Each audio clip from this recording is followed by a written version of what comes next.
with other academics and with other Rwandese who had experienced the trauma of the genocide and the adversities that they faced during that uh, extremely brutal period.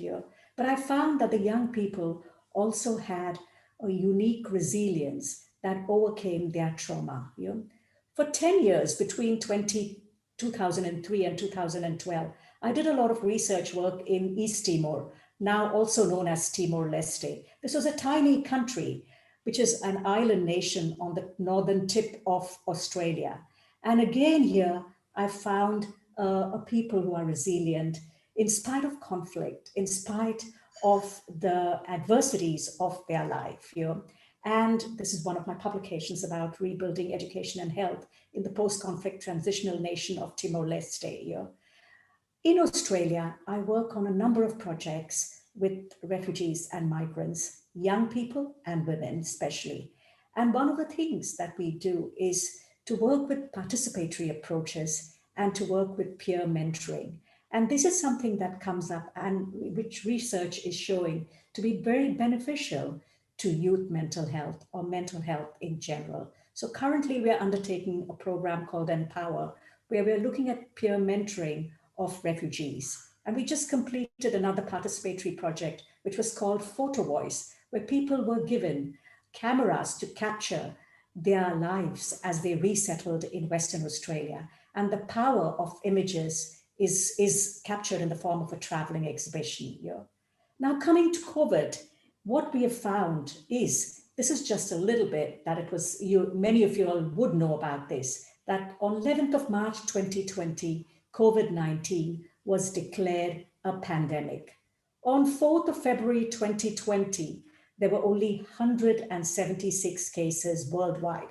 I just looked up the Johns Hopkins COVID outbreak situation, and there's 132 million confirmed cases as of today, 2.8 million confirmed deaths, and 192 countries confirmed with cases. One of the things that UNESCO has done is a global monitoring of educational institution closures. And I had this captured, this image. I couldn't find an image today, but a year ago in June 2020, where more than 1 billion learners were affected in the world, 62% of total enrolled learners, and there were 123 countrywide closures of educational institutions. And this included schools, higher education, tertiary institutions. And this was a huge impact for university students and students in general. So universities and states across Australia, we have been quite protected against the pandemic. Our government and public health authorities have come together to close our borders quite rigidly. And because we are an island nation and a smaller nation, so both our regional borders and our international borders are protected. But universities decided that they needed to come together to support both domestic and international students facing hardship. So at my university, we funded more than 4,000 students who had experienced hardship because of the lockdowns, because of social isolation, because of border closures, because of their inability to work. There was a financial hardship bursary that was made available to all students. There was an access support scholarships to offshore international students who couldn't get here. And there were telehealth services also available. But also for health sciences, this was a unique challenge because many of our students were on placements, were undertaking field work, and that had to change almost immediately. But some points of interest that I would like to talk in the Australian context, the 2016 census shows that there are about 1.5 million university students. The very nature of university experience increases risk of psychological distress. And one would say, why is that so? Because we really have university students who are those who have achieved and finished higher education and are at university. But for many students, for some students, this experience includes financial stressors, lack of sleep, poor diet, balancing work and study, responsibilities, living away from their family for the first time, and the pressure to excel. And I think this is really important in our global context, especially in the context of an increasingly competitive job market. Mental health in Australia is listed as a key component in the Sustainable Health Review agenda, especially in Western Australia. And one of the things that our government has done in recent times is to establish a national centre of excellence in youth mental health called Origin. And this has been funded. The funding is never enough, but it has been well funded in recent times. Now, I'd just like in the end to talk about a few things that we did. We had empowerment programs and personal development programs. We talked about health and well-being. But one of the things we've realized is that you have mental health across a continuum or across a spectrum, where on the lower end, it's mild psychological distress, possibly anxiety, possibly depression, to extreme cases which require hospitalization.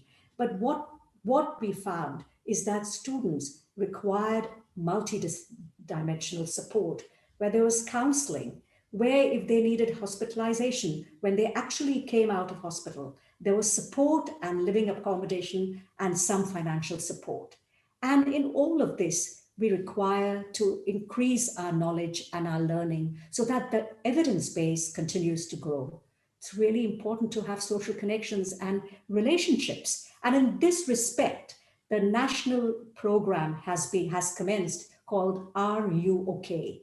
And the Are You OK program challenges people to actually reach out to others and ask our friends, ask our colleagues, are you okay?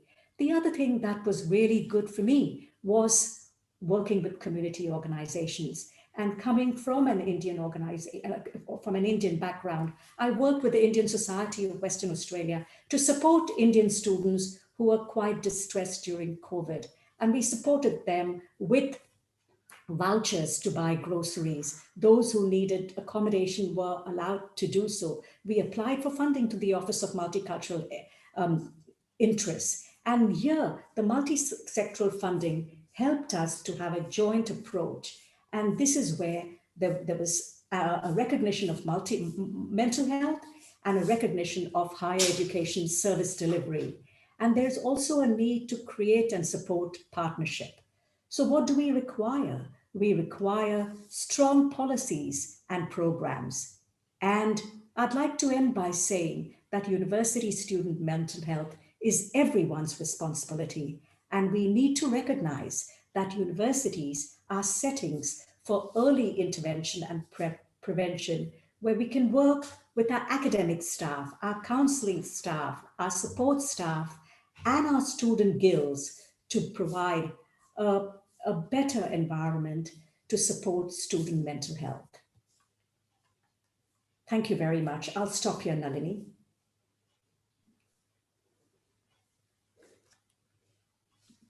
Thank you so much, Jaya. That was very, very interesting. And I was actually already very amazed with the work that Jaya has been doing.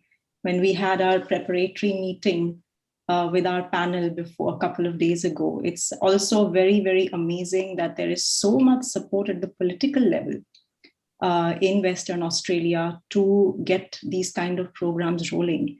Because of course, she has highlighted also the need for peer-to-peer support, the need for community level involvement, but that additional push from the political level helps a lot in getting these kind of programs become a priority within university environments. Thank you so much, Jaya. I would like to now go over to our next speaker, June. I hope I'm sharing the right screen. June is an associate professor of psychology and neuroscience and also the director of positive emotion and psychopathology at the University of Colorado. It's actually amazing how much work June is doing in this space, and she is doing so much also to reach out to individual students. So it's actually, I was just reading her biography, And I felt so good in my heart when I saw that somebody is working so closely also with dealing with issues that are very, very fundamental to resolving the mental health crisis. And one of those issues is the issue of stigma associated with mental health. And today, June is going to tell us about a very step-by-step process that she has developed to deal with these kind of issues and bring about a mental health culture in universities. Over to you, June.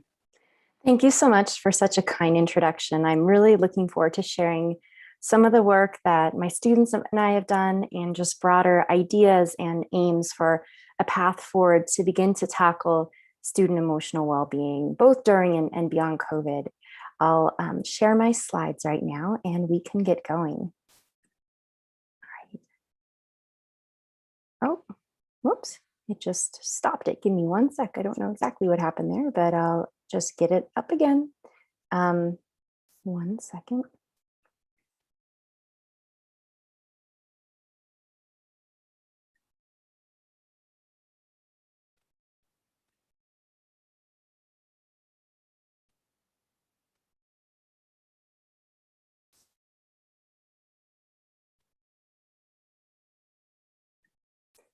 Go.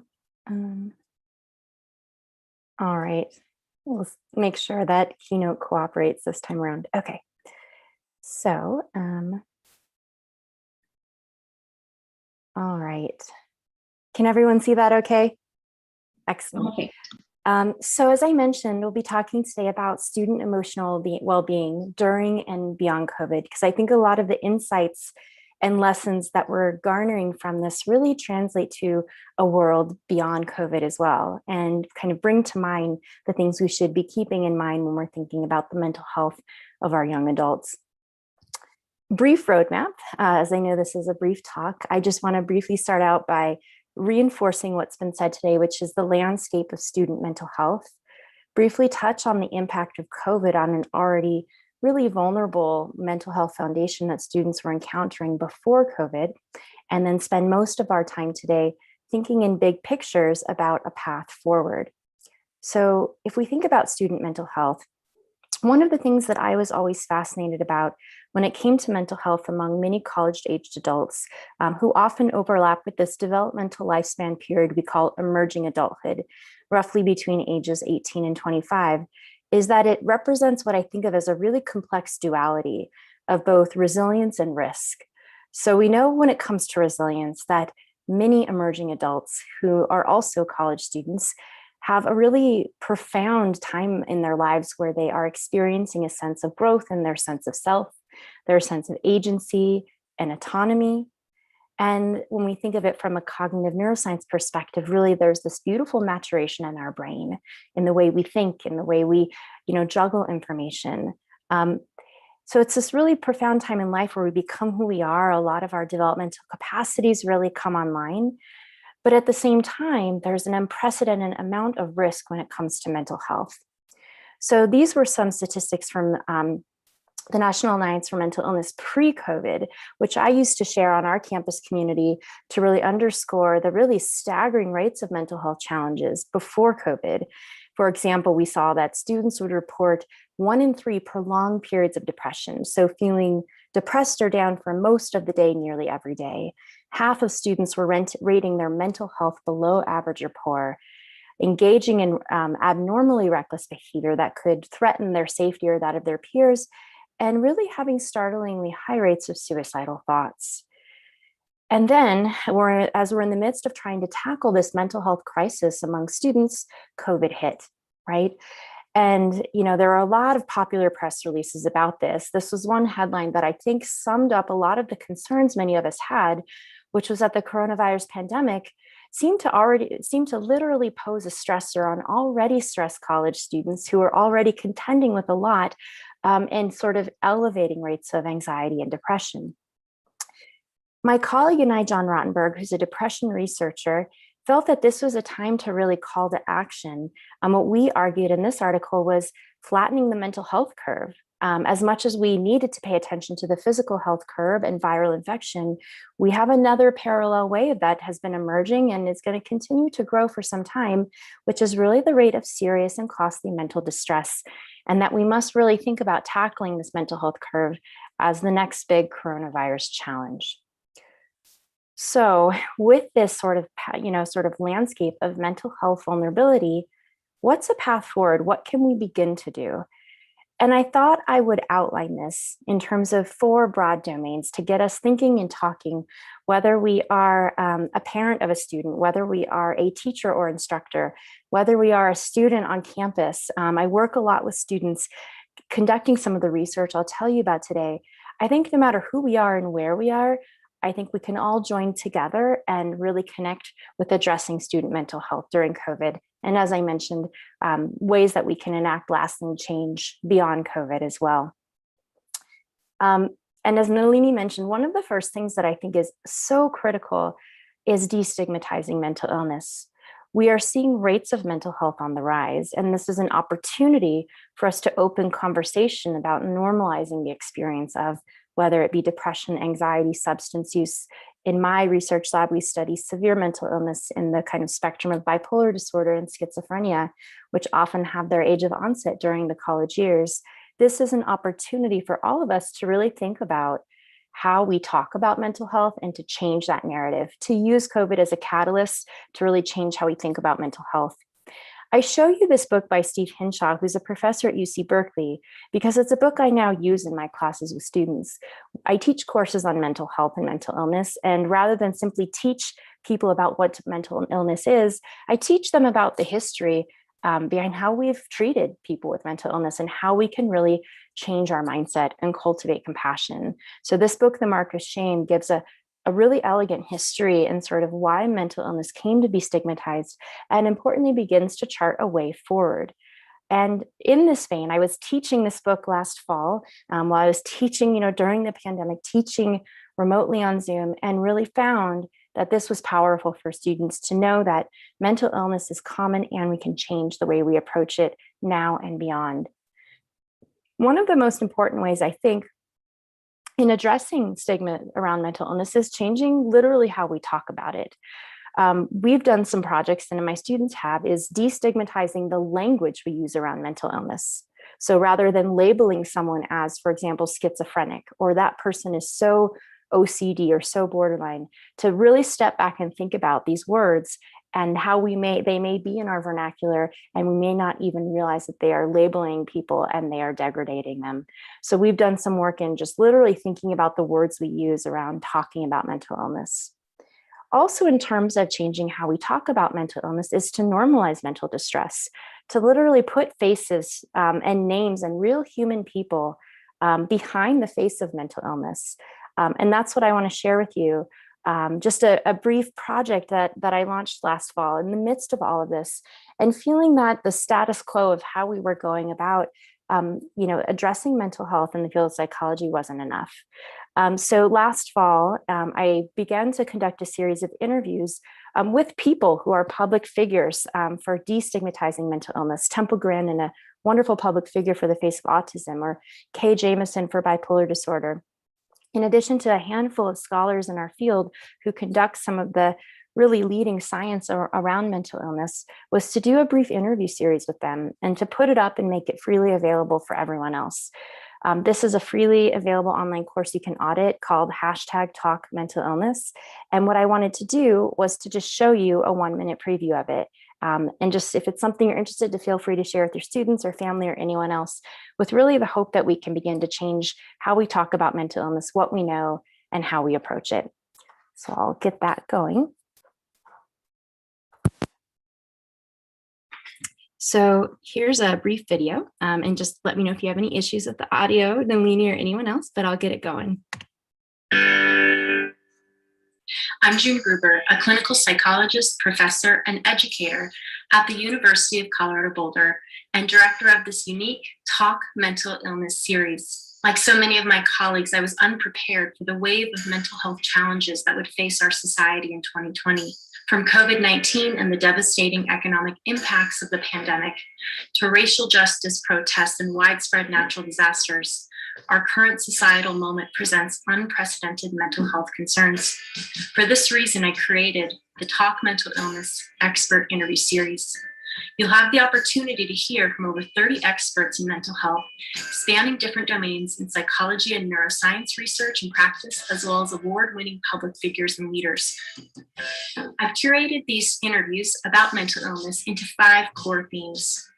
This Talk Mental Illness series is part of a broader educational mission to share the science of mental illness with both students and the public, both locally and globally.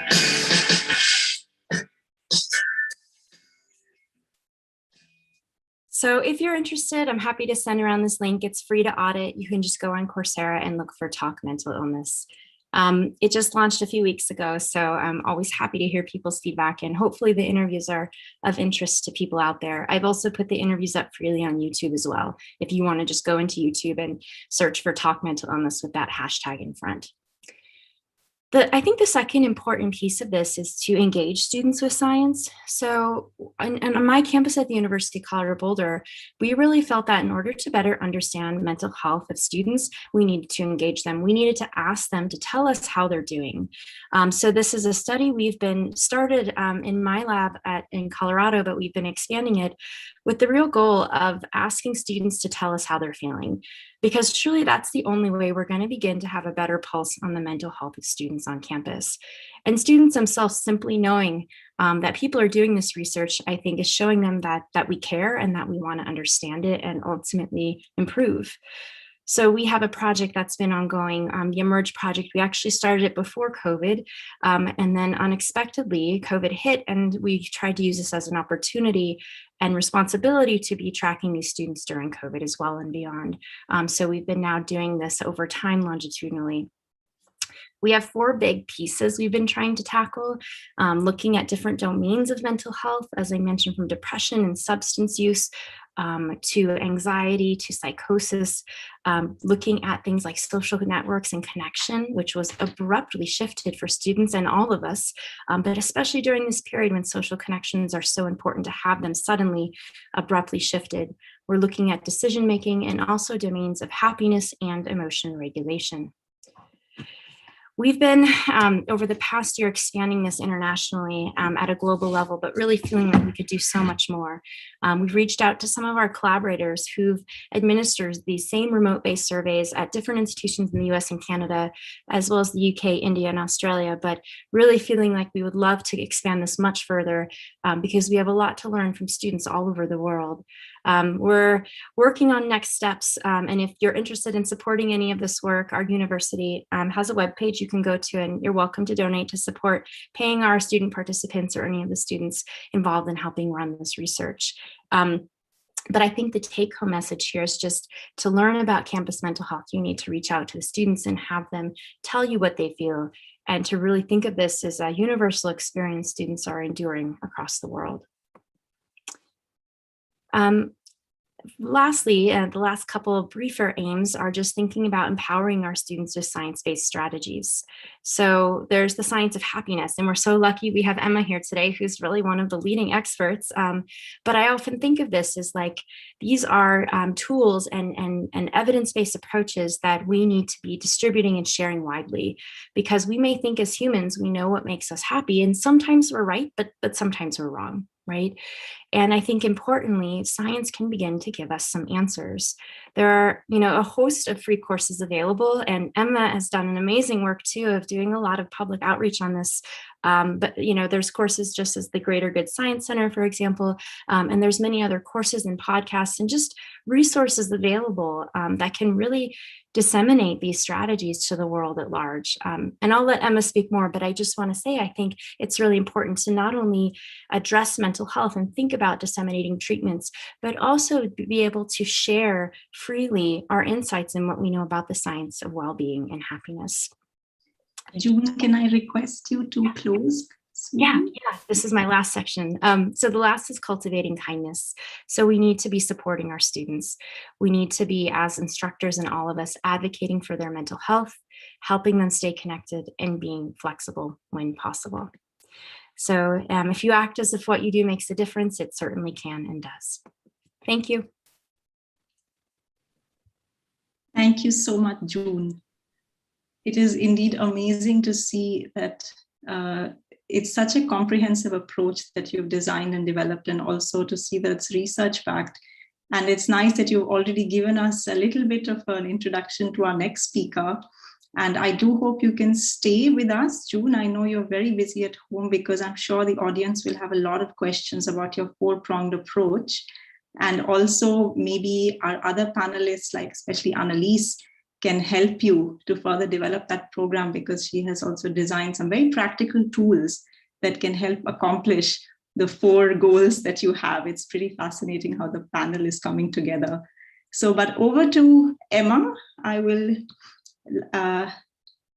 like to introduce Emma.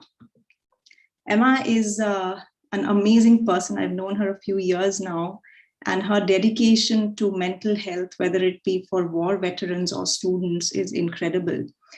She is a lecturer and faculty director of the Women's Leadership Program at Yale University, and also the science director at Stanford's Center for Compassion and Altruism Research and Education.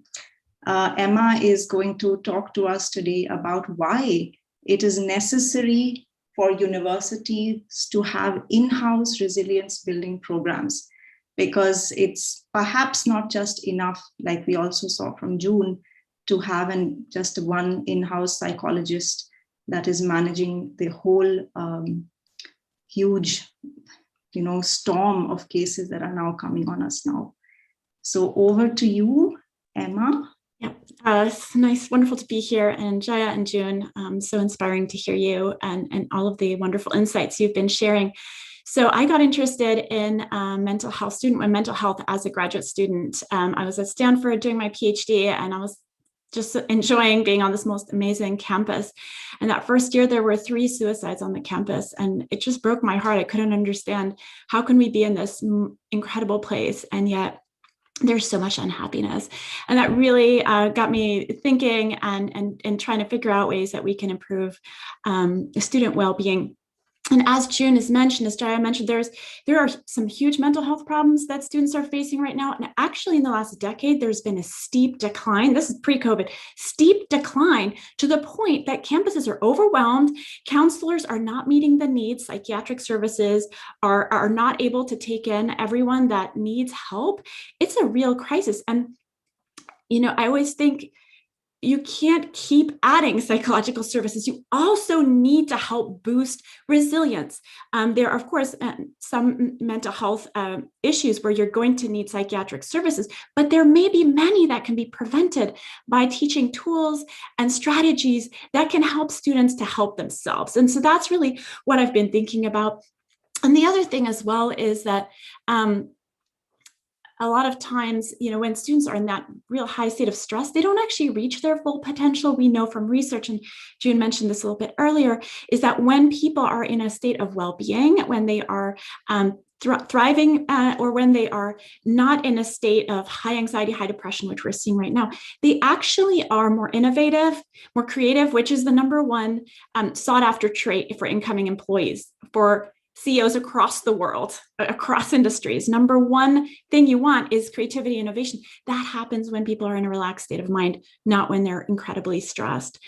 We know people are better decision makers when their well-being is high. They're more emotionally intelligent. They have greater leadership potential.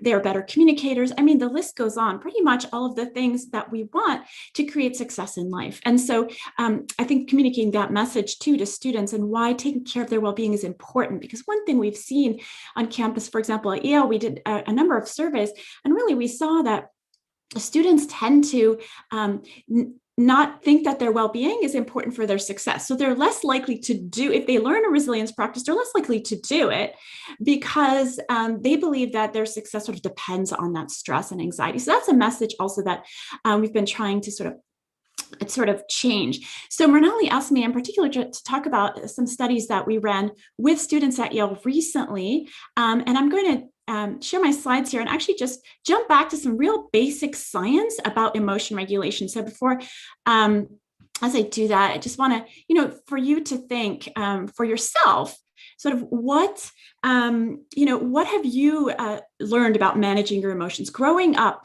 What was the basic message what were you told to do with your sort of big, bad, negative emotions, right? From childhood to the workplace? Well, chances are, and this is what most people answer when we ask, you were taught to suppress, bottle it up, stuff it down. And this is what the research shows. When you do that, you actually increase the emotion. You increase the physiological impact of the emotion. For example, anger, your stress response is more activated, inflammation rises, heart rate rises, blood pressure rises. Even more when you suppress. It actually has terrible outcomes, not just for our health, but for our relationships. I think we've all experienced this. When you bottle emotions up, they'll either come out at some point in a way that you don't really like, or passive aggression, or any other sort of way that it appears in your system, often psychosomatic as well. So we know that the main technique everybody uses out there, because that's kind of what we've been taught, it doesn't work. And in fact, it's terrible for us. The other technique that is widely used, and you've probably heard about this in cognitive behavioral therapy and so forth, is reappraisal, which is basically being able to see the situation from a different perspective. So taking sort of a broader perspective, a wiser perspective, a different look at what's going on, right? So you get a parking ticket, and then you tell yourself, you know what, I like this city. I'm going to consider this a donation to the city. And this way I get home faster because I got to park my car in this convenient location. That's sort of a superficial example, but looking at things from a different perspective, that works. But here I'm just going to show you really quickly the difference at the level of the brain. So when you reappraise, you see decreased activation in parts of the brain responsible for, or that are highly activated in times of stress or fear, anger. And when you suppress, however, you actually see increased activation. So it's not just, a subjective experience. Objectively, the emotion is increasing in your system. So this is just a very unhelpful technique, though so widespread. And so this is kind of how reappraisal works. The prefrontal cortex right here, which is so highly developed in adults, and in fact, as June said, matures until the age of 25. So it actually reaches its full sort of maturation at age 25. But this helps us to sort of talk our way down. So these are the emotions centers, some of them. And thanks to your prefrontal cortex, you are able to think logically, reasonably, rationally, reappraise the situation. But here's a question. This is all fine and good, but I want you to think in your own life right now. Think of the last time you were super stressed, really angry, or highly fearful. In that moment, were you able to talk your way out of the emotion? Chances are when the emotion is really strong, it's really hard to do so. You know what's less helpful? What's less helpful is when you're really stressed and someone comes up to you and says, hey, just relax, right? That's even less helpful. So never in the history of calm down has anyone ever calmed down by being told to calm down, right? So the question is, well, what do you do then? And so we know that, under high stress conditions or really strong emotions, you get this loss of prefrontal regulation. You literally are not able to think in a level-headed way. So what then? So this is what we've looked at this a little bit in terms of breathing. Now, why breathing? I'll give you a really short anecdote here. One of my husband's friends was a Marine Corps officer, and his vehicle passed over an improvised explosive device. His vehicle blew up, and when he came to and looked down, his legs were almost completely severed below the knee, and at that moment, I mean, you can't even imagine the shock, the pain. He remembered a breathing technique. And he had learned about it in a book. What to do, wartime crisis, do this. So he started to engage in that breathing technique. And because of that, he was able to maintain the presence of mind to check on the other members of his vehicle, to give orders to call for help, and to remember and think of tourniqueting his own legs and propping them up. Later, he was told he had not done that, he would have died. He would have bled to death. And this is what breathing can do. And it's such a powerful way. Why? Because it goes right into your nervous system and calms you down. And so I'm going to share my slides here with you again. But that really triggered a lot of interest in breathing and how it can impact our well-being when our minds, when our brains are not functioning optimally because of high, strong emotion. So the classic psychological approaches are mind-driven. To rethink the situation, you can change how you feel. And here, what we're looking at is sort of, you could think of it as a bottoms-up approach rather than a top-down. Can we calm the physiology so we can regain that ability to be level-headed and to sort of think clearly? So real quick, this is a fun study that shows why breathing is so powerful. And that's that when you're feeling different emotions, your breathing changes. So that was a study that was done. It was kind of interesting, but you've noticed this in your own life, right? When you're stressed or fearful, you're breathing more quickly. You're laughing and sobbing are other examples.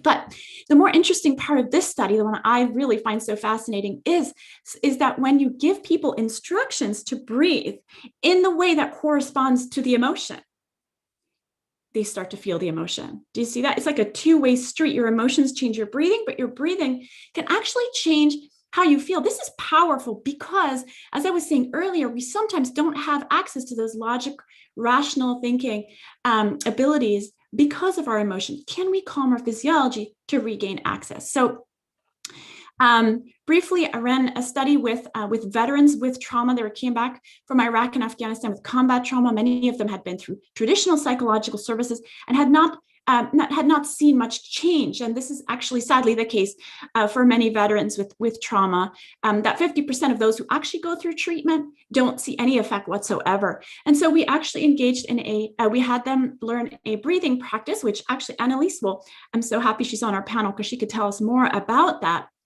But after 1 week, compared to the control group, their anxiety was normalized. And this normalization was maintained 1 month and 1 year post, which is actually, we were kind of shocked by this because how was that possible? But somehow the breathing practice, which is called sky breath meditation, was very powerful in reducing and in fact normalizing their levels of anxiety. Many of them no longer qualified as having post-traumatic stress. What we saw is it wasn't just them answering on a questionnaire, but physiologically their startle response, which we measured here. This is from Free the Mind, a documentary that was made about the study. We saw that physiologically, they also calmed down their breathing, slowed everything, sort of shifted on a physiological level. And then finally, this is a study we ran at Yale just recently, right before the pandemic. And we looked at so again, we were thinking, well, can we increase resilience? We know Yale students, all students, burnout rates go up, depression and anxiety goes up as the semester goes on. And so what we wanted to see, can we boost student resilience to sort of negate this effect or sort of prevent this decline in mental health over the course of a semester? And so we looked at 3 different well-being. If you could wrap up. Okay. Yeah, I'll wrap up. We looked at 3 different well-being interventions that are well-known, empirically validated. And again, what we found was that the breathing intervention had the greatest benefit by quite a far margin. So just to show that, that approach through the physiology can be extremely helpful. And the study was actually replicated at Yale as well recently. Thank you so much, Emma. The Yale study was actually something that we have been reading a lot here in Europe also. And I do know that I myself do this breathing technique that you taught at Yale, and I sent it to our university mental health group, and they were very amazed by it. So your study is definitely making big waves. And what I also really loved about your study, Emma, was that you developed your own in-house, I think, emotional intelligence training. And I found it so amazing that you put that up for testing as well, together with the SKY technique and the MBSR technique that's so famous, and found SKY to have amazing results. Together with, of course, the others had some result, but SKY was number 1. So I think that's really amazing that you did this work, and it is such a practical tool for young students And I can definitely say from my own university life, where I suffered from extreme mental health issues, that it helped me through it. And so I would like to hand over now to Annalise. I will briefly introduce Annalise. No, Ben is next, I'm sorry. I will first, before we get to Annalise, I would like to welcome Ben. Ben is, just a minute, I will share my screen. Ben is a professor and associate dean of faculty affairs at the University of Texas A&M. So he's looking at the other side of the fence. Beyond students, what are the roles and needs of faculty if they would like to facilitate mental health and well-being of all students?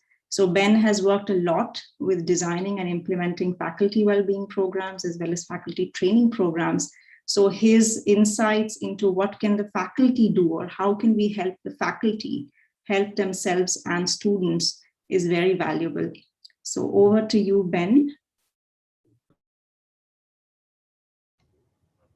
Thank you, Natalie. And let me just start sharing my screen here.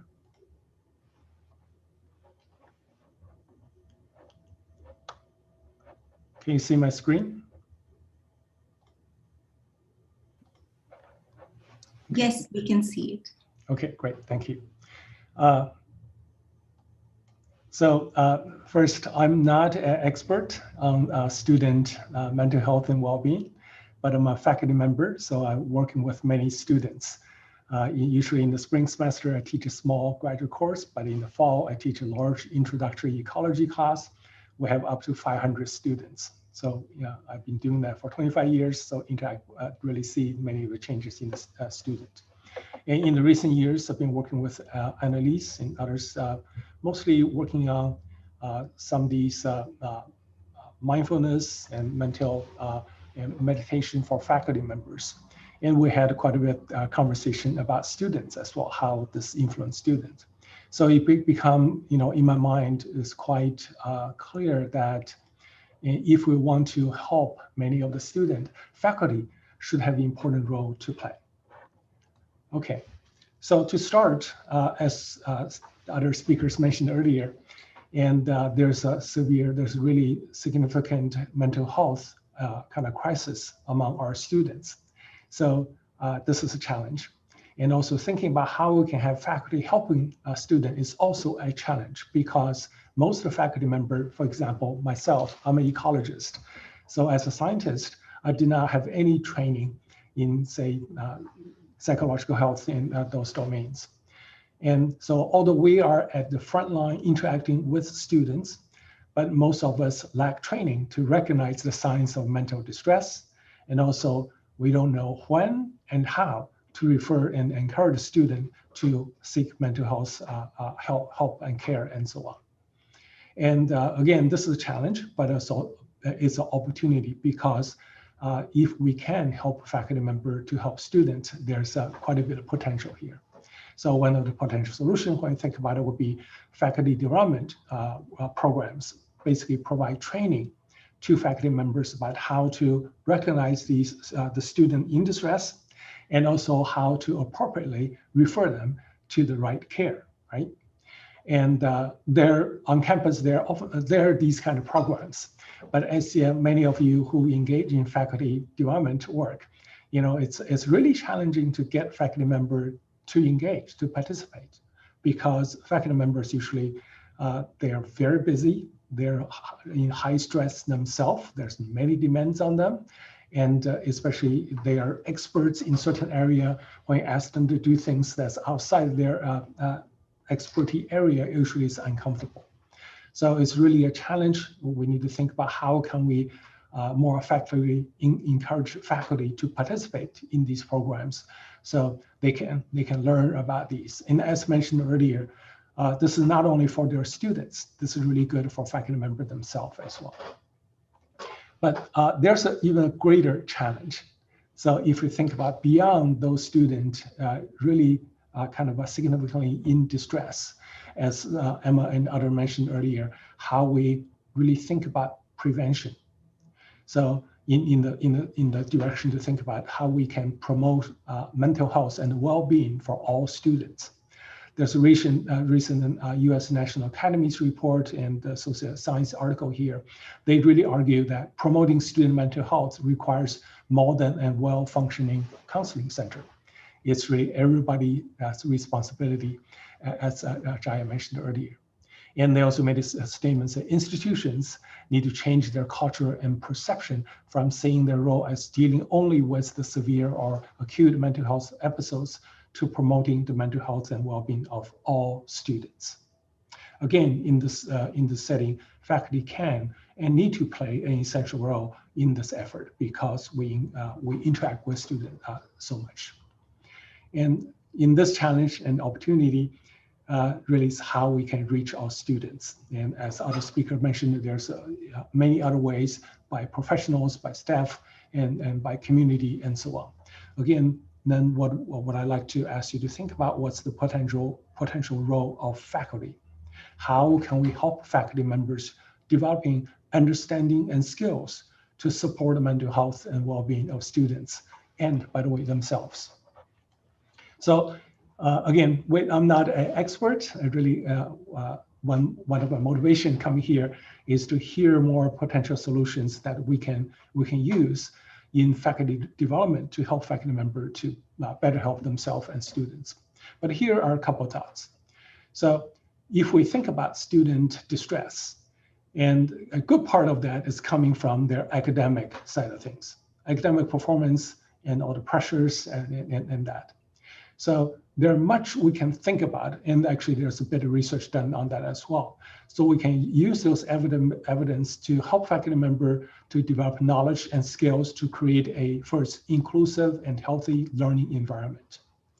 We can help faculty members recognize many of the pedagogical approaches of their own behavior, and that has negative effect on student well-being. And how can we correct those? What are some better alternatives they can use? And there's some broader perspective of how we teach, or even what's the philosophy, how we think of our business of education as well. Really, people talk about traditionally, we think our job as faculty member as talent selection, but we see that has changed. We should see our job as talent cultivation, right? And a really important part of this to promote, help students to develop growth in a mindset. It's not whether you have you come with this or not, but it's whether you can always grow. You can developing these skills and competencies. And many of the behavioral aspects in classrooms, in how we work with students and how students interact with each other is very important. So for example, to help us understand, for faculty to understand and reduce the impact of microaggression. This is between faculty and students, two ways, and also between students. How can we recognize those and what can we do? Again, most of us don't have training. We even when we recognize, we don't know what to do. And if we have the training, we can kind of go into to help students educate them about this, and also reduce the stereotype threats. That both of those will cause is a significant factor causing distress in students in their college career. And with all those, it really is to facilitate development of the sense of belonging of all students to the university, to their profession, and to their community as well. And another really important thing that actually I've been working with Annalise and talking about the possibility of this to help faculty members develop knowledge and skills to engage and facilitate mindfulness practices for themselves and for students. So this can to influence mental well-being of faculty member, which in turn affects the climate of the learning environment, their classroom, and their interaction with students, and in turn influence the student mental well-being as well. And also, how can we maybe help faculty members developing these skills, sufficient skills, to facilitate, for example, in their classrooms, in their labs, mindfulness practices of students. For example, at the University of Texas, Austin, our former sports rival, they have a program to really teach faculty member, provide training for them, and teach them, for example, do mindfulness minutes in their class, like 3 to 5 minutes, breathing exercise and other things that can really help students. And Annalise and I, we've been working together to provide Sky meditation retreats training for faculty members. We're thinking about maybe we can provide additional training about for faculty members so they are equipped and have sufficient skills to really facilitate these kind of practices in their classes. So these are just a few. There must be many others. I'm looking forward to hear from other experts, both in the panel and in our audience, about their ideas. So that's all I have. I'll turn that back to you. Thank you, Ben, for those very, very useful insights. It's actually, I have to say, to be very fair, all universities around the globe, faculty, and what you spoke about, changing the perceptions linked to mental health or promoting mental health within university campuses. All over the world, we need perception changes. But I must say that I was a student in the US about 12 years ago, or no, actually, no, it's 15 years ago. I'm much older than I think I am.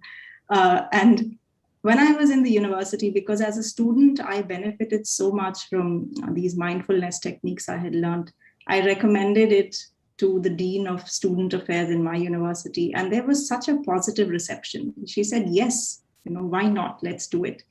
And then when I came to Europe, just 3 years later, I made the same recommendation to my professor in Europe. And the reaction was, oh my God, if we offer mental health programs here, we are giving out the perception that we are stressing out our people. So I must say that the US has done a lot already. And of course, there's much more to be done. And since now we have heard Annalise being mentioned by two of our speakers, we should go over to Annalise. I will briefly introduce Annalise.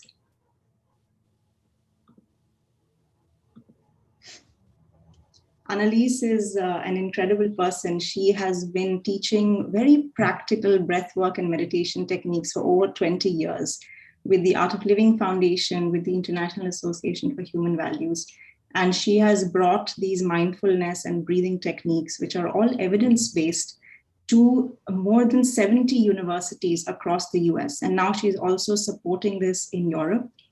Recently, she has taught 2 programs for EU-wide students, and she is also a faculty at the University of Southern Maine. So today she's going to tell us a little bit about the programs she offers and what impact they have had, and also take us through a little bit of a sampler of the techniques that she teaches. Over to you, Annalise. Thank you so much, Mrinalini. And it's amazing to be here with you, my esteemed panelists. It's been so inspiring to listen to you. I want to say first that I think it takes a village to raise a child. And I know university students are no longer children, but they're still young. And I think promoting student resilience in universities will take all of us together to do it as one big team. So I really applaud all of you for being here and having your mind on this, how we can promote resilience for students. So I'd like to talk about how we can look more and more at taking a preventative approach for students in universities so that they don't tip over into the statistics, which are having, more than 63% of students in the US cite that their anxiety has been so bad that they can't function.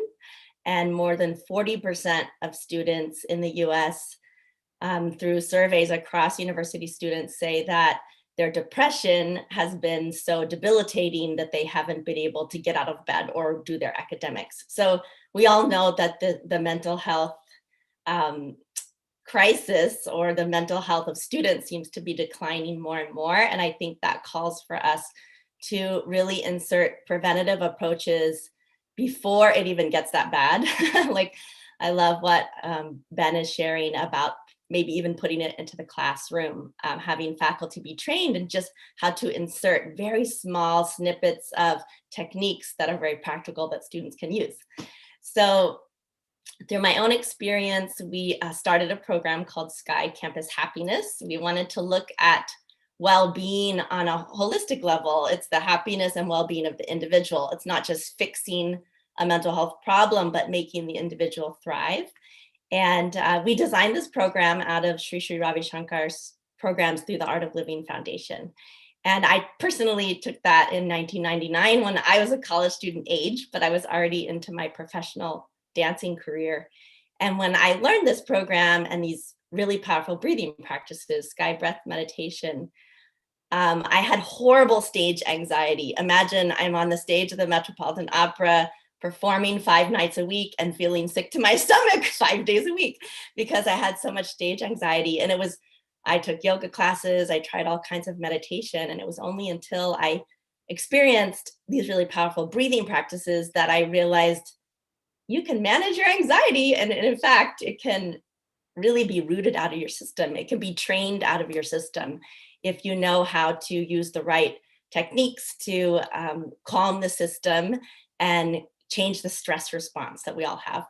So what we've done through Sky Campus Happiness is we have put together a 4-pronged approach. And I feel like I'm going to be echoing a little bit of what June shared, which I loved listening to her.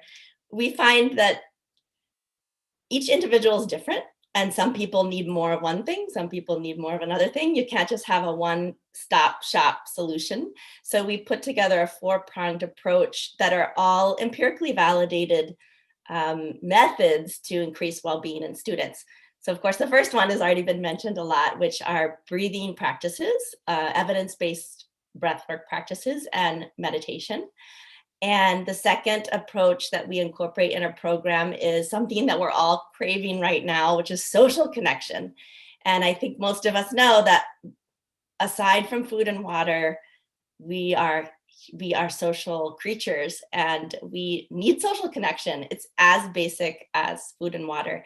So in our program, we put a lot of social connection and team building so that students, even if they're shy and afraid, they get that feeling of I am connected and I belong, I'm accepted, And our third approach is emotional intelligence training.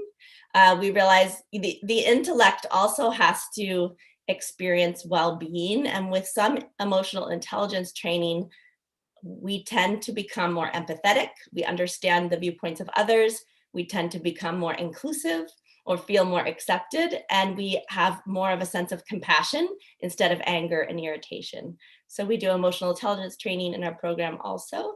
And the fourth element is leadership and service, or I would say service leadership. And we know through research that when we do something for others, when we reach out and take responsibility for others, or we do some sort of service, our well-being shoots up through the roof. I mean, the just one simple random act of kindness, I think I saw that in June's presentation, can change our entire perspective, our entire mood that day.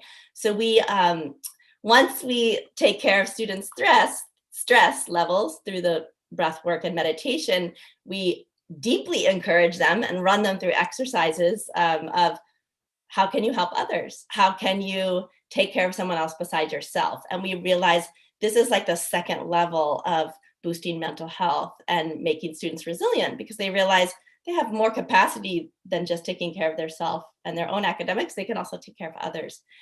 So I want to look a little bit at also the current landscape. We all have been highly affected by the pandemic and COVID. And even before COVID, the suicidal ideation rates were increasing alarmingly, at least in the USA. Over the last 8 years, since 2012, which is interesting to note that 2012 was the onset of smartphones. Since 2012, the suicidal ideation rate in young people between 18 and 24, it almost doubled. And that was alarming in our country, in the USA, because it had never gone up that fast. So it went from 6% to 11.5% of the student population seriously contemplating suicide. That was very alarming. And I think that made most universities start paying at least a little bit more attention to mental health, because no university wants to have it in the news that their students are committing suicide. And but what happened during COVID, during the pandemic this year, was even more alarming. There was a study by the Center for Disease Control in the US across students and non-students, young people aged 18 to 24. And shockingly, the suicide rate for students seriously contemplating suicide more than doubled this past summer. The study was done in June, and 1 in 4 students, 25% of our young people, seriously were contemplating suicide. Now, to me, this sets off an emergency bell. Like, it means we have to start putting in preventative measures into university life, but we should highly consider putting them into the curriculum. Like Dr. Ben was talking about, putting it into the classroom even. So I had the great pleasure of being part of Emma's Yale study, and it was a wonderful experience to see the students go through it. And what I noticed in a couple of our high performing schools is that when we do the intake forms for these studies, we will have about 200 or 300 students, and we do an intake form, and we see on the intake form whether they've had suicidal ideation or not. And I was alarmed to see that it was always 50% of the students in my classes that had suicidal ideation. I couldn't believe it was that high. So I would interview these students after our program to see how that changed for them. And it was really beautiful to see. They would all express this after just 1 week of our program. They would say, I had given up on being happy on my campus. I just thought happiness is not possible here. You just have to be stressed, and that's how you move on this campus. But after 1 week of doing all these practices and the social connection and the support of the group, like, I actually realized I can be happy, and this is like a shock to me. So it was really beautiful to see that. And then many of our programs, we take the students through for 6 weeks or 8 weeks. And in those 6 weeks or 8 weeks, they'll say at the end, I can't believe I never thought, I didn't even come close to considering suicide once in these last 8 weeks, a whole semester, which was a new experience for them. I want to tell the story of one girl, because it warms my heart to work with students, because I get to see such wonderful stories all the time. One of our own staff members, Caitlin Sarai, she was a freshman at Ohio State University, and through her first whole year, she said she was one of the classic statistics. She had very high anxiety, a lot of depression, couldn't get out of bed in the morning most days, and so much anxiety she wouldn't be able to look people in the eye. So she was not able to have any kind of social connection. And she said she was contemplating suicide every month, sometimes every week. And you know, we all talked about the stigma here. She wouldn't tell anyone that. And when she finally told one of her advisors, and she said, well, I thought that's normal. I thought every student does that. And they said, no, this is not normal. Like, you need to get help, you know. And somehow she wandered into our 3-day Sky Happiness retreat. And at the end of the 3 days, she was like, I don't think I've been this happy since I was 10 years old. Like, what has happened to me? She said, so the breathing techniques for her were like a lifesaver. It changed her from contemplating suicide to feeling really happy and thriving on the campus. And after that, she became an RA the next year, and she quickly became known as the most friendly person in her dorm, which was quite a drastic change. So I feel like some students need the boost of the breathing practices to even be able to step out of their anxiety and even be able to connect to others. And I would say that the specialty of the practices we teach of sky breath meditation is that regular meditation will always relax and calm you, create some calm, but the sky breath meditation, how it uses the breath to directly impact the nervous system and to directly put you into parasympathetic mode, rest and digest. It creates emotional resilience in students and staff and faculty. It creates some kind of emotional strength where the biggest surprising result we hear from students, staff, and faculty that learn this practice is that they say, I had these stressors in life and they were stressing me out to no end. And now after learning the practice, obviously the stressors are still there, but they're like in such a weird way, I am not stressed by the stressors. They're there, I see them, and I see, okay, I have to take care of them. And to me, this is real resilience. If you can have some sort of emotional strength, because it's emotions that rule more than our intellect, as Emma showed in her presentation. The emotions rule when the emotions are high enough, the intellect goes a little to the background and the emotions rule. So if we're able to have some agency over our emotions, that creates really positive mental health outcomes, and it creates real resilience in our life. So I could talk about this stuff forever, but I wanted to give you some sort of an experience. All of you who are here, a little bit of breathing techniques. Obviously, we can't go to the depth. It takes about 3 or 4 days to learn the longer practices of sky breath meditation, but I'll just do a small breathing technique today so you can just get a taste of it. Mrinalini, we have enough time for that? Yes, we have 5 minutes. Okay, great. Okay, so I'm going to take us into a practice that's called victory breath, or in Sanskrit, these practices come from the discipline of yoga. So the language of yoga is Sanskrit. Some of you may have heard of this. In Sanskrit, it's called ujjayi breath, U-J-J-A-Y-I, ujjayi. It sounds like light snoring. Okay, so all of you know how to do it, because most of you, I'm sure, know how to snore at night. So the breathing that we're going to do is a little bit of sound in the throat, and it's very important to do with the eyes closed. You'll see the relaxation response is much stronger with the eyes closed. So I'm going to make the sound for you and then teach you how to do it. So it sounds like this.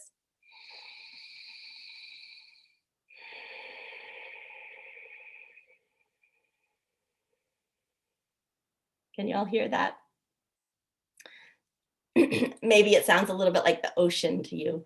Sometimes we describe it as ocean breath, or to kids, Darth Vader breath. It sounds like Darth Vader. So I'm going to ask you to do something with your mouth open, as if you're fogging a window. Have y'all fogged a window or a glass, or you've fogged your sunglasses? So I want you to make the sound with your mouth open. Can you feel the air coming from the back of the throat? Let's do it again. One more time. Good. Now with the mouth closed, same sound. And breathe in like that. And breathe out. Let's close the eyes and breathe in with that sound. And breathe out. Eyes closed and breathe in. And breathe out.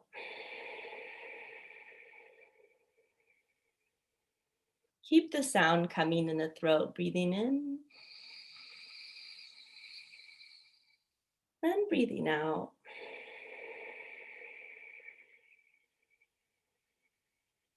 And continue. Relax the body.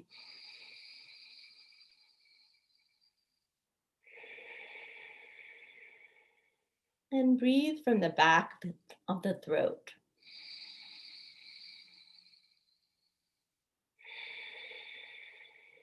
Breathe into the whole body.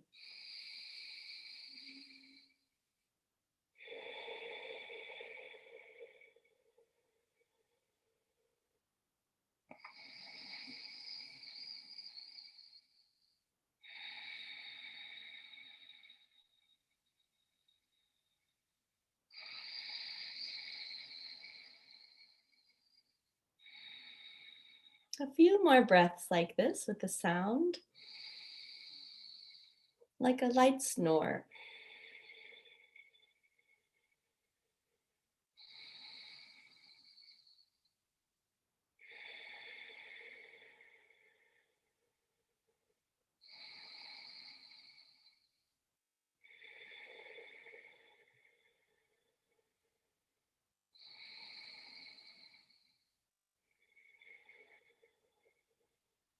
And with your eyes closed, let your breath return to normal.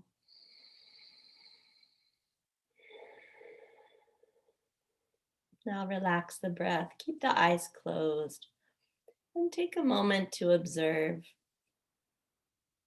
in your body and in your mind what's happening. Notice the mind.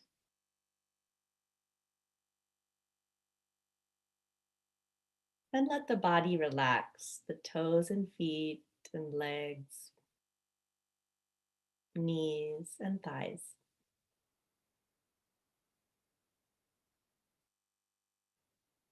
Hips, abdomen, and stomach.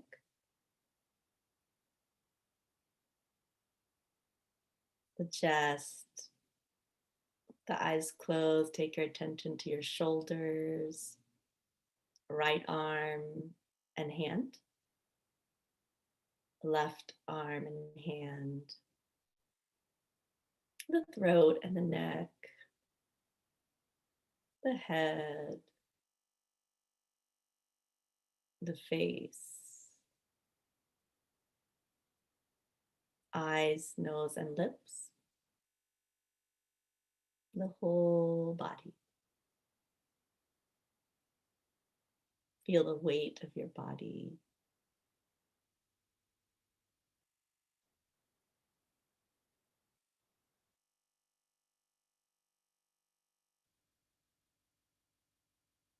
And take a moment to just notice your thoughts as they're passing through. The thoughts keep coming and going. Notice the thoughts in the mind.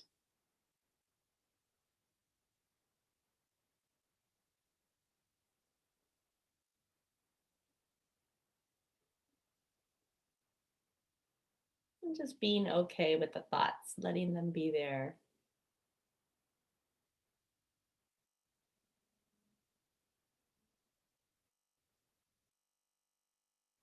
Let's take a deep breath in and breathe out.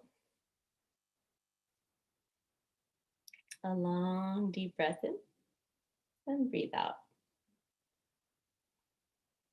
And slowly and gradually, when you feel ready, can gently and slowly open your eyes.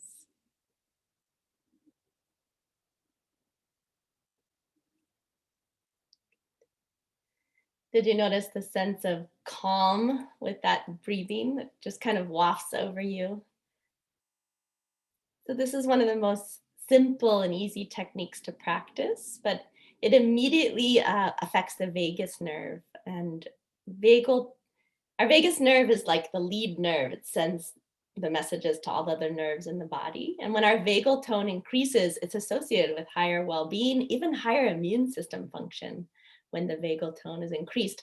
So these, very simple techniques, they're not just simple, they're very powerful. They can affect us, and they can also be well-being shortcuts or hacks in the middle of the day.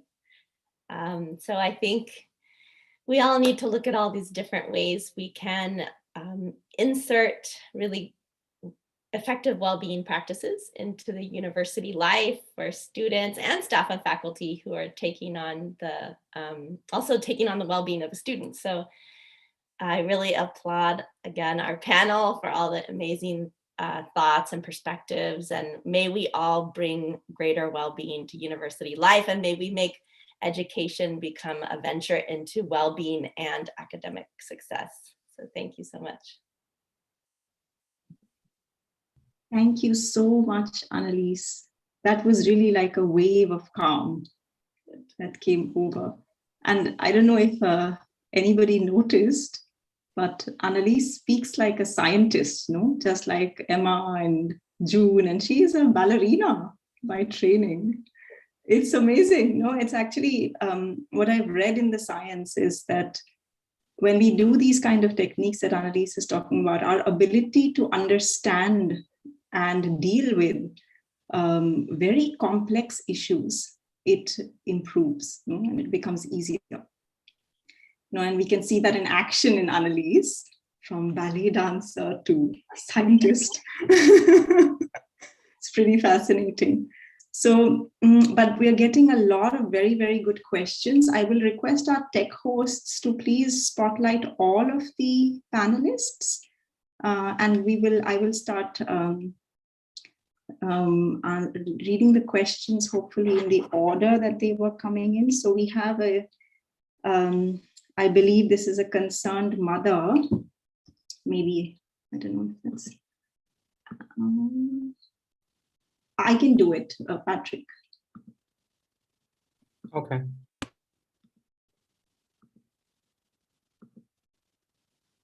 Jaya. Yeah. So we have a concerned mother who's saying that, or father, that the twins are going to go away from home and they will struggle with a lot of challenges, and what can she best do to prepare them? Whoever would like to answer can raise their hand, and I'm happy to. Yeah, Emma.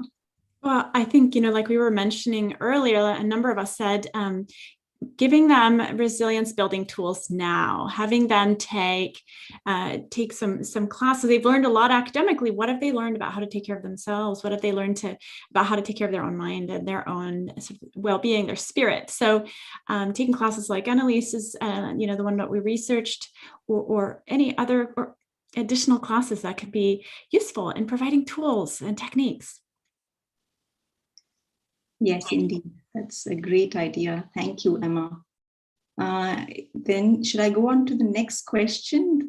Saying, what studies have been conducted to understand the root causes of mental health issues, such as excessive workload, assessment policies? Are all these somehow linked?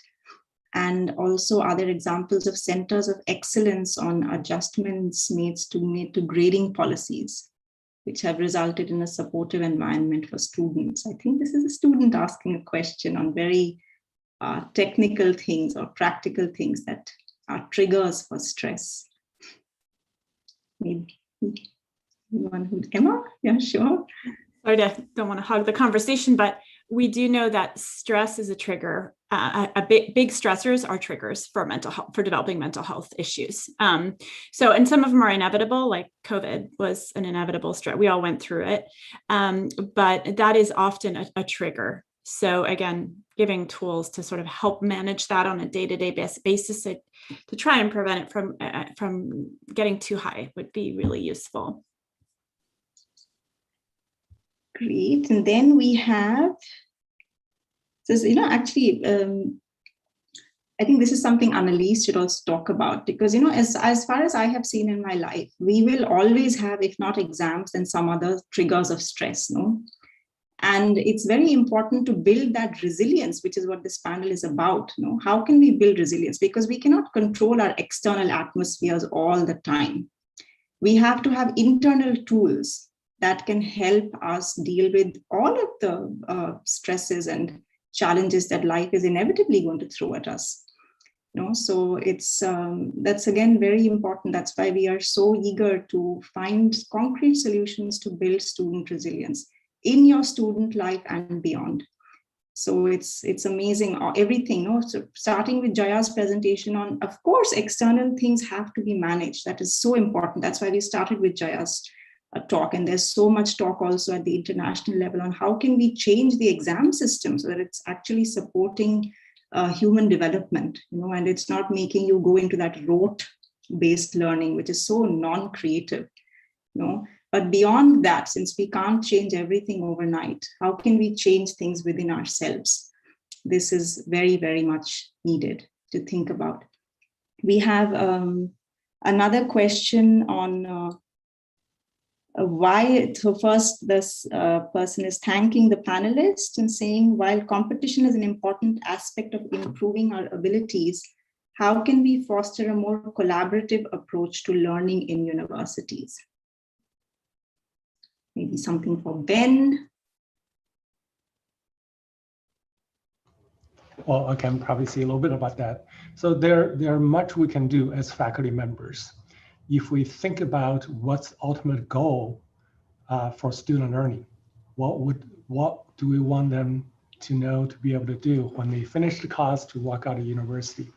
Then that can guide us, say what's the best way to help them, right? And how to structure our learning and so on. As you mentioned earlier, if we say, this semester, there's a lot of things we study. There's only 2 exams, nothing else. And by the way, it's multiple choice exams. And that's very stressful, but it's not really helpful. So by structure your class in different ways to have more meaningful learning, for example, and have a more kind of formative feedback along the way to help them learn, and also in different ways. For example, you can have a projects, right? And in your large introductory class for inquiry project is 5 week long, which is really more meaningful than a multiple choice exam. And by the way, in that process, you can also you can use a team-based learning approach to really developing the skills, social skills, and social support in that process as well. I'm not sure that directly answers your question, but that's a few things that relate to what a faculty can do. That's wonderful. Thank you, Ben. That's so important. And I think it's so nice that you are saying this, because then our faculty viewers will be inspired to change also their exam structures or evaluation structures in a way that promotes collaborative learning. And that's really, really cool. I do that always in my own classrooms, give project work that requires 2 or more people to work together. But also, we'll see in our next panel, student leaders talking. And when I was myself a student, I didn't care what the culture was in my university. I would just grab 2 or 3 friends and say, hey, let's sit and work together. So as leaders, you are student leaders. You can create that community learning and make it cool. So you can take charge of that on your own and take the first step. I wanted to add something there, actually, because I was just meeting yesterday with the University of California, and they brought the student leaders into the meeting to look at programs. And the student leaders were saying, even though they're forced to be in a team together, that they need like team building things at the beginning of the semester to even want to work together in teams. So I just thought that was really interesting. From a really brilliant student leader was saying this, and she was suggesting that there would be team building. Of course, she wanted meditation and team building together, but she wanted to have that in freshman orientation. She said, if we inculcate that culture of working together in teams and that it's fun, and there's always going to be competition, that's the nature of human beings. But if there's that friendliness and collaboration, even if it's competition, and if we build that into freshman orientation, or I think in India it's called induction, right? The orientations have different names in different countries, but if you can build that into the orientation in universities, it would be really brilliant, and it would encourage that collaborative learning. That's very cool. Thank you, Annalise. Yes, team building workshops we usually think of team building workshops as something for the faculty, but for the students, that's actually quite a cool idea. I love that. That's amazing.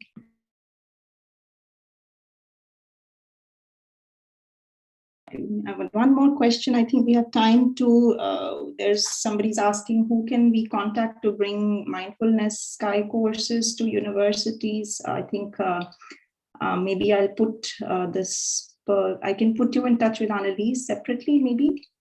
And then one last question. So someone's giving a recommendation that cleanliness and regularly doing yoga and eating neem leaf. I think we have a person from India. It empties the stomach, and having a clear stomach helps keep the mind healthy. Thank you for that tip. That's wonderful.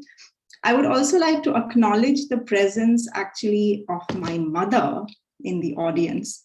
And the reason I would like to highlight her, although I don't know if that's usually done, but she is one of the pioneers in doing research. She was a cancer specialist, and she was one of the pioneers who started doing research on breathing techniques way back when I was a university student, and very, very resistant to learning anything to do with yoga and meditation. And she is Dr. Vinod Kochupillai. And I feel that since the question of stigma was raised in relation to mental health in the panel today, her research and the research that she got funding from the Indian government for, and also got an independent team at India's premier university to work on. She found that these kind of breathing techniques actually support our mind to go into what we call the state of flow. So what she describes as relaxed alertness. And I feel that this may be a way in which we can make the conversation on mental health cool. It's not just about managing your stress. It's not just about dealing with anxiety. But if we can deal with all those things, then we are more creative, we are more innovative, we are more supportive and contributing members of this society. And so talking about mental health, demanding that such, whether it be team building or self-management workshops, happen at university level, I think that is critically important to student success and for university success.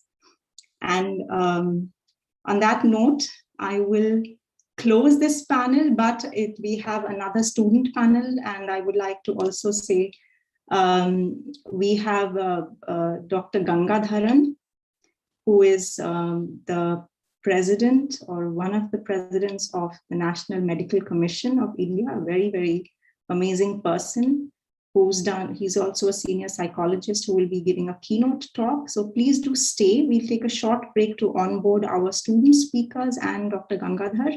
But maybe while our tech hosts are doing that, since Dr. Vinod Kochupale is here, would you like to say something?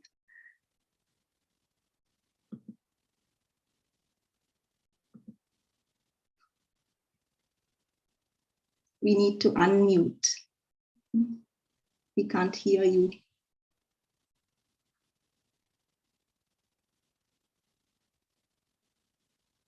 Can someone support? Tech hosts, can we unmute? Yeah. Please go ahead. Yes. Okay, actually, I don't have anything to say about the university students because I haven't really worked with them. All I can say is that these breathing techniques that Annalise has talked about and which we have all experienced ourselves have been of tremendous help to just about everybody, whether they're students, whether they're adults, whether they're workers, whether they're old people, because we all go through difficult situations in our life, and we cannot really, as Mridani said earlier, we cannot change our environment. We cannot change the situations that we are made to face in our life. The only thing that can help us is to internalize ourselves and stay calm despite whatever the situation is. And to achieve that calmness of the mind, to achieve that happiness of the mind under any circumstance. As Shri Ravi Shankar says, that the only sign of success is that if you can smile even under adverse situations, then only you can call yourself successful. Not by earning money or not by having big positions. That is not a success. So to achieve that, these breathing processes that Annalise has talked about, I think are extremely important. And I, being a scientist and also a medical professional, I was very curious to know as to how they are affecting our body and the mind. So at AIMS, when I was working there, we did some research on different aspects of these breathing processes. And we found tremendous positive effects at the level of our body and the mind. The body physiology changes to a positive state in the sense that our immune system functions better, our antioxidant defenses become better.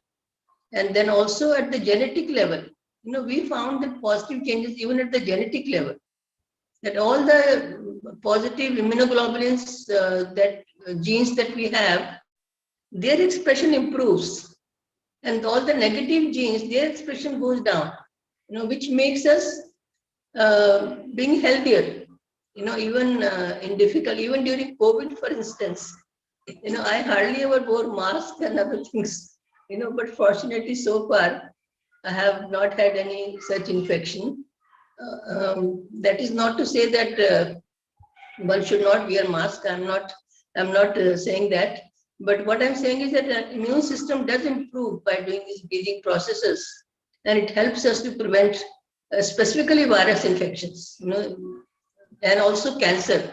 Our studies have shown that even cancer may be preventable or maybe at least delayed by doing these processes. Thank you, Mrinalini, for taking me in. But we are losing. Thank you so much. Thank you so much for being here.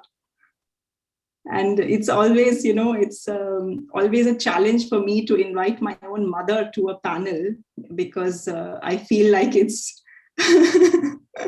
it's somehow, I don't know if it is considered something unusual to do, but her work is so earth-shattering almost. No, it was a turning point. I remember back in the day when yoga was considered something that only hoo-ha people did. She got work done, research done, which showed its practical implications. So I felt it was very nice of her to agree to come as a participant, and thank you for sharing your insights.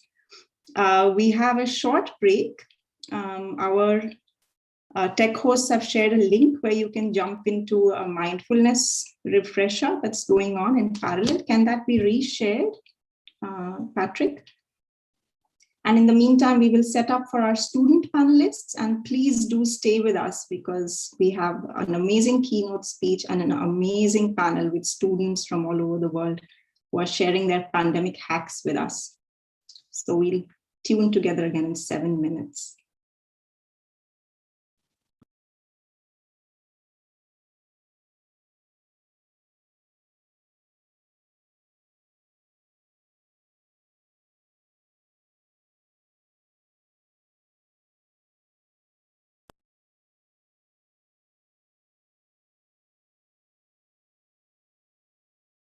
So this is the link for the mindfulness lounge, if you would like to do a short mindfulness relaxation. And then we meet together again in 7 minutes in the same link right here. So please don't run away.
Sakshi, can we stop? Yeah, great.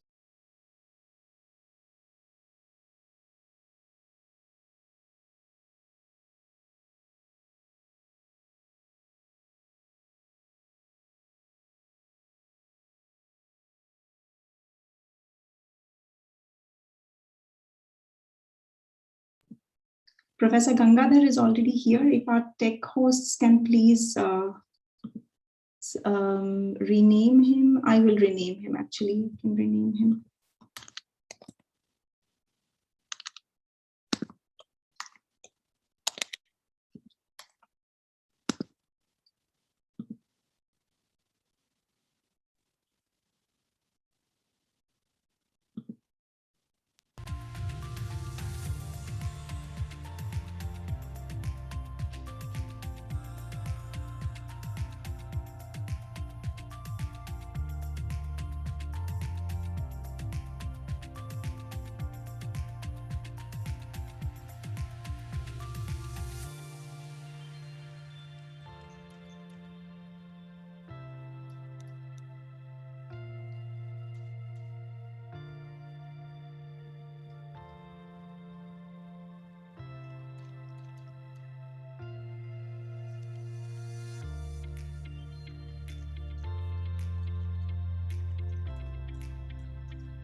Patrick, okay, great. I'm going to share my screen briefly.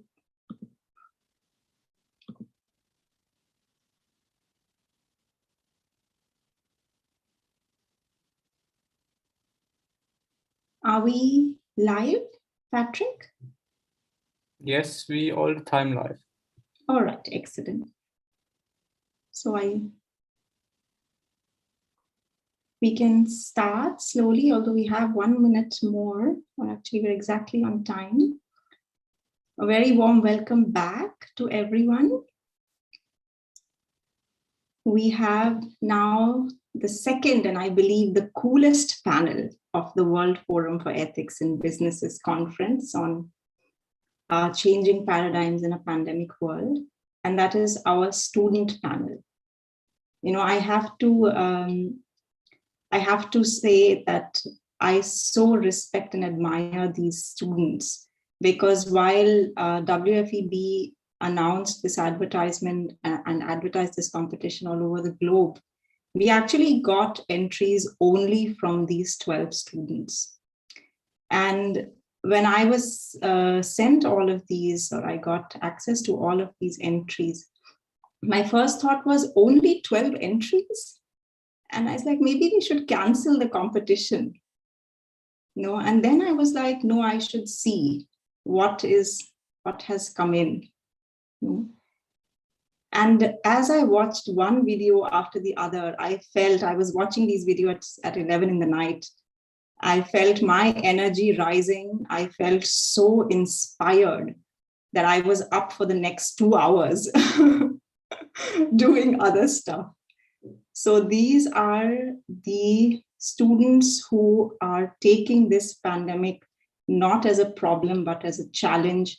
And they have found simple hacks that are accessible to everybody around the globe to use and not just survive, but thrive through this pandemic. And to acknowledge what they are doing, I was so delighted when just a few days ago, I had a telephone call with Professor B.N. Gangadhar, who, as I just mentioned a few minutes ago, is the president of the National Medical Commission of India. He's one of the foremost experts he was previously the director of NIMHANS, which is the top mental health institution in India. And I spoke to him, you will not believe it, just yesterday night. And he is so amazing that he agreed, despite his very busy schedule during this this World Health Day today, he agreed at the drop of a pin to give a keynote address to our students. So Professor Gangadhar, I'm so grateful that you are here. And thank you so much for inspiring and encouraging not just our student panel, but students from all over the globe who are watching. And for sure, your words will be inspiring for them all. Over to you, Professor Gangadhar. Thank you, Mridalini. I believe you're in Germany, so I should say Guten Abend, because it's 7:30 here. Once again, greetings on the World Health Day. When we define health, there's no health without mental health. So it is very appropriate that you thought stress should be an issue which we need to talk about. Resilience is something that we need to build. Trying times though, trying times of COVID, bothering us beyond 1 year and even more, and no respite at the end. In this context, I have to make a few important announcements. This talk will be very short. I guess there is a series of very enthusiastic students who are going to be presenting, and you're going to be moderating those things. I don't want to come in the way of their enthusiasm to share what they have prepared. And of course, my talk, it's going to be very brief. Having said that, the COVID pandemic, while it has thrown a lot of challenges, it also has brought a lot of opportunities. A lot of opportunities when I say, one, I wouldn't have perhaps believed that I would be addressing so many international meetings, and many international meetings at the drop of the hat. 10 minutes, 1 hour notice, 1 day notice, 2 day notice. You could never imagine participating in an international meeting. We are now connected. We're connected more closely than what we were before COVID. World is coming together. World is coming together not merely by way of technology, but also by way of emotions, by way of compassion. There is some way in which we are all getting connected. It reminds me of a college student, teenager, engineering student whom I met. Had been to their house because her father was my own friend. Just went to pay a visit. I didn't know that she was a yoga enthusiast. I saw photos of several gurus, Sri Ravi Shankar, Baba Ramdev, many yoga postures in their living room. I knew my friend wouldn't have any interest in yoga. So I asked him, what made you get attracted to all these yoga postures, yoga gurus, philosophy, etc., etc. So he told me, to my surprise, that it was all his daughter's creation. And what was his daughter? An engineering student, perhaps was in her teens, later part of the teens. I could never imagine a teenager getting attracted to yoga and these things. I was even more inquisitive. I wanted to talk to her, his daughter, wanted to know why, what made her attracted to yoga. So I asked her, why are you attracted to yoga? I thought as a teenager, there are many other worldly things that you would be attracted to. There are so many other preoccupations, but yoga attracted you. What made you get yourself attracted to yoga? You know what she said, which is a research question that I developed over the last 10 years, perhaps. She said, Uncle, I feel I am connected. I feel connected. I wondered why she used the word connected amongst all other experiences of yoga. She could have said, I feel relaxed, I feel lively, my mood is better, and so on and so forth. But she used the right word, I feel connected. I asked her, what does it mean? What does she mean by connected? She said, I feel connected with those people who are doing yoga with me. I continue to do yoga. I feel connected with my family members. I established better ties. I became more much closer to my family members. I feel connected to my classmates in the college and school. I feel connected to those people who are walking around with me on the streets. I don't feel alone. I feel more confident. I feel more secure. I feel more lively because they're all with me. And you know, doctor, with this feeling of connection, feeling of being connected, growing and growing, yoga makes that connected world, Vasudhaiva Kutumbakam. We say it. I was shocked. This was not a Baba Ramdev or Sri Ravi Shankar or Sadhguru whom I am listening to. She is an ordinary worldly teenager who was able to speak so much in a rich fashion about yoga. And what changed her? According to her, what changed was that practice of yoga changed her outlook. I feel more secure. I feel more lively. I feel not alone. I feel I am with people and we are together.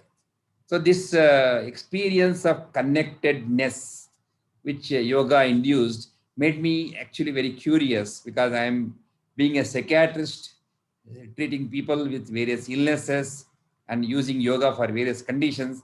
I never looked at this property of yoga this property of inducing this feeling of connectedness. And I knew what it means to be connected. Today, we all want to remain connected. And that's precisely what is helping the entire world to get out of this stress of pandemic. We know everybody else is suffering. We're all sharing things. We're all coming together. We exchange our thoughts, and this connectedness has made life totally different. And so this connectedness is a experience that yoga induces. And how does that happen? And as I went on into this research of connectedness and yoga, it brought me to the very word of yoga. Like the meaning of yoga itself is to connect. Yuj, that comes from the root word which blends, it connects. And in Sanskrit, there is a popular saying, Samyoga yoga ityukto jivatma paramatmanaha. Yoga is what that connects my personal consciousness to that of the cosmic consciousness. This entire transcendence that the yoga produces, connecting my personal consciousness with that cosmic consciousness, is what is yoga. Yoga is ought to be done for that purpose of spiritual transcendence. It's a spiritual lifestyle. But while my personal consciousness is getting connected to that cosmic consciousness, I'm sure en route, it should also be connecting to the other neighboring consciousness. And that is precisely what this girl experienced as I feel connected. That connected is not just an abstract word that yoga would induce, but I think that connectedness is that experience that it is coming in as you are practicing yoga.